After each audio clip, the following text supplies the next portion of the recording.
Pai, obrigado por mais este dia. E aqui estou te agradecendo e que o Senhor venha dirigir cada palavra nos dias de hoje e sempre. A minha vida, a vida do abençoado André. E hoje eu declaro cada abençoado que já está juntos conosco, que eles venham crescer cada dia mais, juntamente conosco. Com que cada palavra saída dos nossos lábios venhamos receber força, porque nós recebemos a sua energia cada dia mais quando a gente fala, mesmo passando as coisas, situações, nós temos certeza que nós somos vitoriosos, certeza que nós já somos salvos para sempre, que não tem nada que possa tirar a gente das mãos do Senhor, porque o Senhor é o nosso Pai, o Senhor é o nosso guia, o Senhor nos criou antes de fundar o mundo. É o único Pai celestial, Rei, é tudo para nós. Abençoados de Deus, estamos de volta aí com mais estudo, amados, e vou dar umas saudações aí para os irmãos novos, irmãos que se inscreveram aí recentemente, né? Muito obrigado por vocês terem se inscrito aí no meu canal. Agradeço aí por vocês estar ajudando esse canal a levar esses conhecimentos aí adiante para mais pessoas. Então agradeço aí a Mirelle Dantas de Oliveira Dantas, nova inscrita no canal, né? Muito obrigado.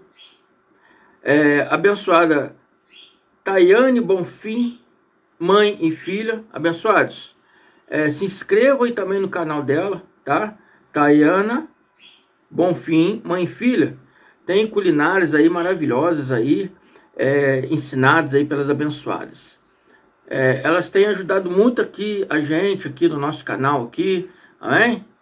E então eu peço vocês aí que se inscrevam aí no canal dela aí, né? Para compensar essa ajuda que elas têm dado aí por MNGP. Muito obrigado aí, Tayane, pela força. Nivaldo Menezes e Nalva Bonfim, tá? Se inscrevam também, abençoados, no canal Viva a Vida. Eles estão ajudando também aqui grandemente o nosso canal aqui, o MNGP. Eu agradeço a todos vocês aí e a todos os outros que se inscreveram também. Eu, em outros estudos, continuarei dando aqui saudações e meus agradecimentos para vocês, amém? Vamos aí entrar aí no tema desse estudo, e o tema desse estudo hoje é a cegueira de Paulo. Você já teve a cegueira de Paulo? Você já teve? Muitos hoje andam cegos no sistema religioso, andam cegos de não ver a realidade que o Evangelho do Cristo prega. Quando nós falamos aqui sobre a graça de Deus, que é o Evangelho do Cristo, que foi dado a Paulo de Tarso, as pessoas elas se assustam. Nunca ouvi falar isso. Isso é novidade para mim. Então, abençoados, eles estão cegos, eles não conseguem saber separar o que é livros históricos do que é o Evangelho do Cristo. Mateus, Marcos, Lucas e João são livros históricos, não são evangelhos. O Evangelho do Cristo foi dado a Paulo de Tarso, na estrada de Damasco.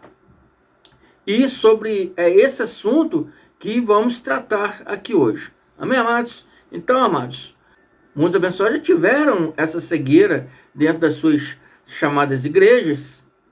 Muitos abençoados já tiveram essa cegueira quando estavam ali lendo a Bíblia, né? Se depararam com palavras assim que, o meu pastor quando falou isso falou diferente. Eu estou tendo outra visão. Então muitos já tiveram essa cegueira de Paulo. É uma cegueira aqui, abençoado, no bom sentido. Vocês vão ver aí o que significa a cegueira de Paulo. Paulo de Tarso recebeu do próprio Cristo glorificado o evangelho da graça de Deus, o evangelho do reino, né? Paulo de Tarso, na estrada de Damasco, né? Cristo glorificado, o Cristo espiritual apareceu para ele. E ali ele começou, a partir daquele momento, a ensinar o fundamento daquele evangelho, o evangelho do reino, que Cristo deu a ele, né? Chamado por Paulo de evangelho da graça de Deus. Então aqui em Atos 9:3, nós lemos aqui, indo no caminho, Paulo indo no caminho, né? Aconteceu o quê? Perto de Damasco, subitamente o cercou um resplendor de luz do céu. E caindo em terra, viu uma voz que lhe dizia: Saulo, Saulo, por que me persegues? E Saulo, né? Saulo é o nome de Paulo. Saulo é o nome grego. Paulo é um nome que vem do latim. O verdadeiro nome dele era Shaul, né? A nossa Bíblia traduzida, né, grega-latim, então ela está como Paulo. Então, ele diz: Senhor, Senhor, né? Então, aquele momento ali, ele perguntou: quem és, Senhor? E disse o Senhor: eu sou Yahshua, Jesus, a quem tu persegues. Duro é para ti recalcitrar contra os aguilhões, né? Recalcitrar é ir contra, é deixar de seguir o caminho correto. Então o boi deixa, às vezes sai da trilha, então pega o aguilhão, que é um ferro que tem uma ponta no meio, e espeta o boi voltar para o caminho. Isso que é aguilhão. E Paulo ali é a mesma coisa. Ele não conseguia ver, né, a realidade em Cristo. Não conseguia entender aquilo que os discípulos estavam ali vivendo. Ele achava que era loucura daqueles discípulos. Achava que estava querendo criar uma nova religião para ir contra os fariseus. Não, não é isso. A graça de Deus não vai contra ninguém. A graça de Deus mostra a verdade. Somente isso. A graça de Deus jamais pedirá a você ou falará para você sair aí do seu ministério. Saia aí do ministério. Venha para cá, para a graça de Deus. Não. Quando a gente fala vem para a graça de Deus, não é vir para o meu ministério ou para o ministério de outro pregador da graça de Deus. Tem muitos irmãos aí pregando a graça de Deus. Não. Vem para Cristo. Vir para a graça de Deus é vir para Cristo. Né? Então, Paulo achava que eles estavam ali criando uma nova crença para lutar contra os fariseus. Não, não é isso o objetivo da graça de Deus. Então, Yahshua disse para ele: sou eu, Yahshua, Jesus, a quem tu persegues. Tudo para ti é obedecer. Porque Paulo manifestava uma indisposição para desobedecer Yahshua. Ele não obedecia Yahshua, né? Ele tinha uma disposição para obedecer Yahshua. Ele ia atrás dos discípulos para caçar homens e mulheres, crianças, caçar, prender todos aqueles que falavam em nome de Yahshua. Ele fazia isso, prendia. Mas aqui ele viu que realmente era verdadeiramente Yahshua, o Senhor daqueles discípulos que ele perseguia. Ele viu que não era mentira, que não era ilusão, era verdadeiro. Então ele, tremendo e atônito, disse: Senhor, que queres que eu faça? Ele já começou ali a se entregar. Que queres que eu faça, Senhor? E disse o Senhor: levanta-te, entra na cidade e lá será dito o que te convém fazer. Lá na cidade se encontrava o discípulo Ananias, né? Que no hebraico é Hananiah. E os homens que iam com ele, os soldados do templo que iam acompanhando Paulo, pararam espantados, ouvindo a voz, mas não vendo ninguém. Então Paulo não estava maluco. Paulo não estava tendo uma alucinação, né? Realmente aquele fato aconteceu. Os homens ouviram também, só não via de onde vinha a voz. E Saulo levantou do chão, da terra, e abrindo os olhos, não viu ninguém. E guiando pela mão, os homens que estavam com ele, guiando ele pela mão, o conduziram a Damasco. Paulo deve ter falado assim: me leve para Damasco. Então o levaram para Damasco. Esteve 3 dias sem ver, e não comeu e nem bebeu. Paulo esteve 3 dias sem ver, sem comer, sem beber. O que se passou nesses 3 dias que seguiu a cegueira de Paulo? Vamos ver o que ele diz a esse respeito? Está em 2 Coríntios 2, e diz assim, começando no 1, vamos reduzir um pouco aqui, para ir direto no objetivo. Agora vou lhes falar, Paulo dizendo isto, agora vou lhe falar das visões e revelações que tenho recebido do Senhor. Conheci um homem em Cristo há 14 anos, e ele foi levado ao 3º céu. Não sei se ele estava no seu corpo ou fora do seu corpo. Deus o sabe. Paulo estava ali falando de si mesmo. Mas, 14 anos atrás, ele não se gloriava do que ele era. Ele perseguia Cristo, perseguia os cristãos, ele mandava prender. Ele consentiu na morte de um discípulo, Estevão. Então, ele não se gloriava daquilo, né? Então, há 14 anos, Paulo estava se referindo ao episódio da estrada de Damasco, quando ficou por 3 dias cego, sem comer, sem beber. Ele estava num estado de êxtase, em visão espiritual. E em visão, ele disse, sei que esse homem foi levado ao 3º céu.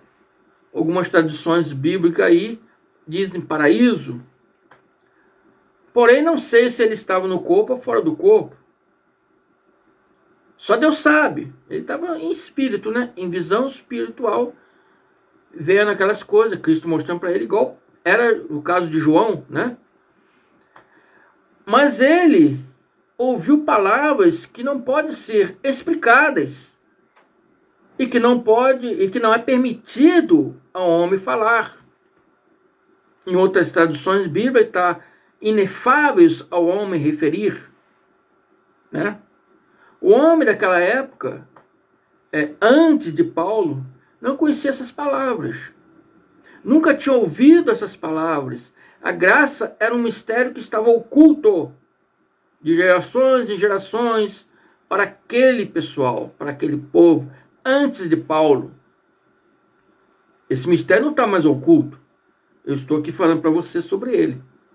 Abençoados, quantas vezes um pregador da graça falou para você sobre a graça de Deus e você ignorou? Eu ou muitos outros irmãos que pegam a graça, quantas vezes falou para você da graça de Deus e você ignorou? Quantas vezes passeando pela internet, ouvi um pregador da graça, né? E até mesmo eu, e ignorou. Ignorou por ser diferente, ignorou porque nunca ouviu o seu pastor falar nisso, né? O seu pastor nunca pregou isso, porque ele não conhece. E se conhecer, vão mudar suas pregações. Se ele for de coragem, se ele realmente quer servir a Deus em espírito e em verdade, ele vai mudar as suas pregações. Ele vai se converter, não para Cristo, para a graça de Deus. Ninguém se converte para Cristo.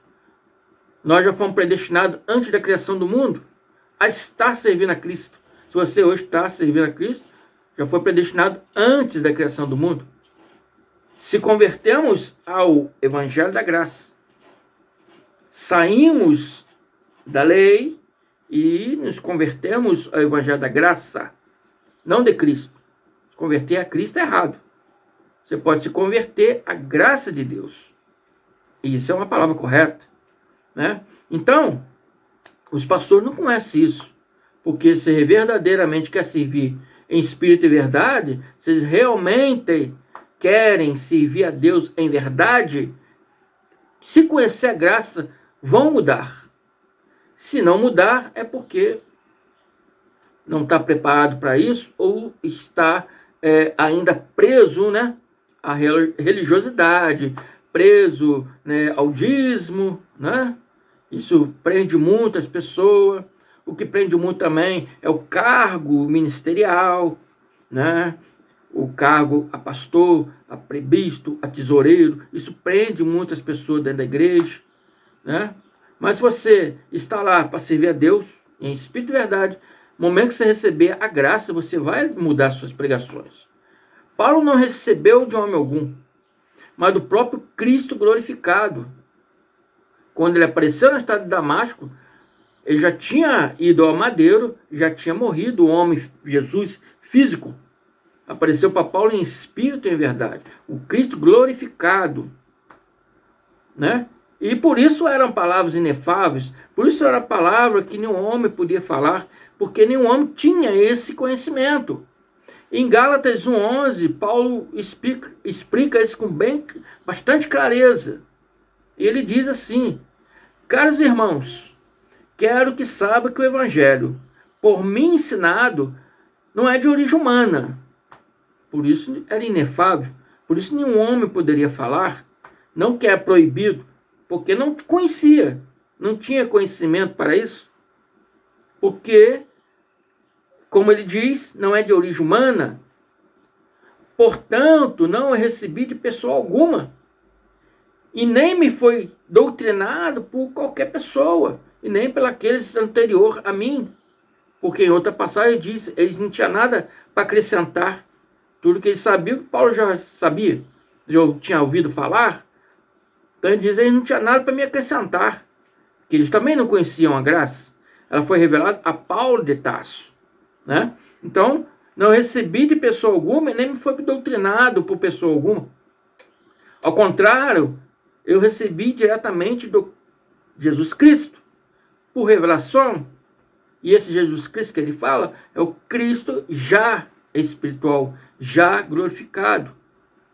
Quantas vezes você se questionou dentro da sua chamada igreja? Quantas vezes viu coisas erradas? Estou se falando sobre a palavra de Deus. O pastor falava uma coisa, mas você estava enxergando outra coisa. Quantas vezes você estava lendo a Bíblia? Não, o pastor não falou dessa forma. Eu estou entendendo outra coisa. Quantas vezes aconteceu isso com você? Quantas vezes você se questionou? Quantas vezes você viu que não era bem daquele jeito que o pastor estava lendo ali, ensinando para você? Né? Mas você nunca questionou o pastor. Não pode questionar Deus. Não pode questionar o pastor, que é o homem de Deus. Né? Porque o pastor é o homem de Deus. E você é o quê? Por que você se menospreza? Em Salmo diz, vós sois deuses, todos filhos de Altíssimo. O pastor não é mais do que você. Ele foi um homem escolhido para falar da palavra. E você está no banco, amanhã você pode estar também falando da palavra. Não se menospreze. Cristo mora dentro de todos que crerem. O que você tem medo? Né? Então, se não é o pastor, se eu ouvir uma coisa diferente que o pastor falou, pode ser diabo, né? Se chegar perto do pastor, pastor, eu entendi isso errado, pastor. Não, irmão, ora, porque pode ser coisa do diabo, né? Esta é uma cegueira religiosa. Você está vendo que as coisas não é daquela forma, mas insiste por medo, né? Não é diabo, amados. É a cegueira. Você está tendo a cegueira de Paulo. Quando Paulo retomou, né, a sua visão, quando ele tornou a enxergar, ele conheceu a maravilhosa palavra da graça de Deus, que eu anuncio aqui no meu canal. Ouça a voz de Deus, amados. Ouça a voz de Deus no seu coração. Receba no seu espírito a graça de Deus. Não nos rejeite. Não rejeite, é a vontade de Deus. Paulo, ele rejeitava a graça de Deus. Paulo perseguia, né, os discípulos que pregavam a graça de Deus. Deus deu a cegueira para ele poder, né, ver realmente que Cristo é verdade, é o caminho, a verdade e a vida. A graça de Deus é a vontade de Deus, não é invenção de ninguém. E quando você fechar os olhos para o sistema religioso e redobrar sua visão pela graça de Deus, você vai ver a maravilhosa luz que é a graça de Deus. É a vontade de Deus, né? Você vai ver que a sua vida vai mudar. Amém? Porque onde há o Espírito do Senhor, há liberdade. Você vai acabar com seus medos. Você vai sentir uma pessoa mais livre para servir ao Senhor em espírito e em verdade. Não rejeite a vontade de Deus. Não rejeite a graça de Deus. Não rejeite os pregadores que Deus colocou para anunciar a graça de Deus. Amém? Fico por aqui. Até a próxima. Graça e paz.